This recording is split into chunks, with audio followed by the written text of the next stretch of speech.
You know that feeling when the phone rings and within seconds your stomach just drops? We're going to talk about why that happens. Today, we're putting a scam call right under the microscope. We're going to pull it apart piece by piece so you can see exactly how the trick works. And more importantly, how to make sure it never works on you. It almost always starts with something like this, right? It sounds so official, so serious. It's not a sales pitch. It's designed to immediately throw you off balance, to make you feel like you're already in trouble from the very first sentence. So let's just pause right there for a second. Before they even get to the threats or asking for money, what is it about that opening line that makes so many of us freeze up? Why does our brain just stop instead of immediately hanging up the phone? Well, it all comes down to the scammer's first and maybe most powerful weapon, creating this instant, overwhelming sense of authority. And of course, it is completely 100% fake. See, this is wired into us. From the time we're kids, we're taught to listen to and respect people in positions of power. Police officers, government officials, you name it. Scammers know this, and their entire goal is to flip the power dynamic in an instant. Suddenly, you're not just a person answering your phone. You're a subordinate, and you're being investigated. And they build this illusion with these very specific, carefully chosen details. The title, officer, well, that immediately triggers our respect for law enforcement. That badge number, #9921, it sounds so specific, it has to be real, right? And that phrase, recorded for legal record, that just sounds serious, final, and a little bit scary. Every single piece is a little psychological hook. And here is the number one thing you need to burn into your brain. Real government agencies like the IRS or the Treasury Department, they just don't operate this way. They are not going to cold call you to announce their badge number.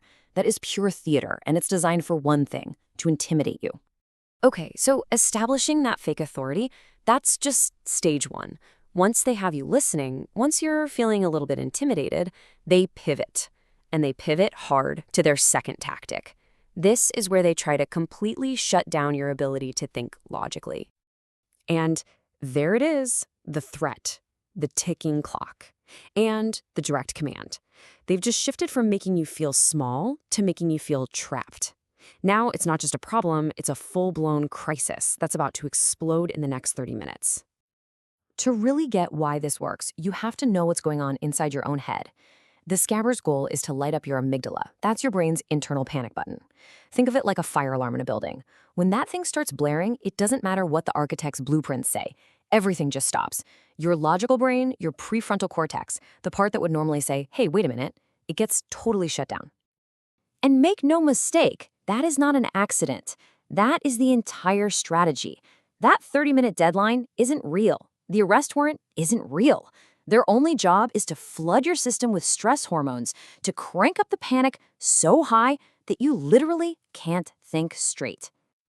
So this is what you have to remember. No real organization works like this. Ever. They will never, ever threaten you with an immediate arrest over a phone call. And here's the biggest giveaway of all. They will never tell you that you're not allowed to hang up. That single command is the ultimate red flag, because their only power is in keeping you trapped inside their little bubble of fear.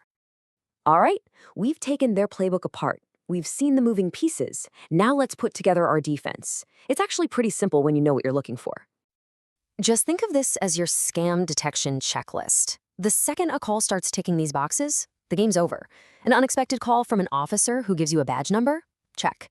A crazy threat with a ticking clock? Check. An order not to hang up the phone?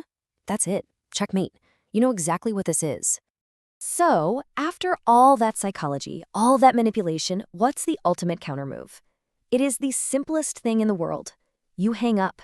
You don't argue, you don't explain, you don't try to catch them in a lie, you just disengage.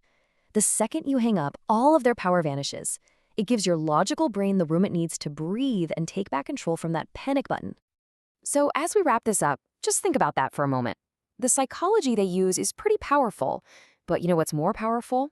Understanding it. And that brings me to the real final question. Who do you know that might fall for this? Who in your life needs to hear this? Because sharing this knowledge, well, that's how we really start to fight back.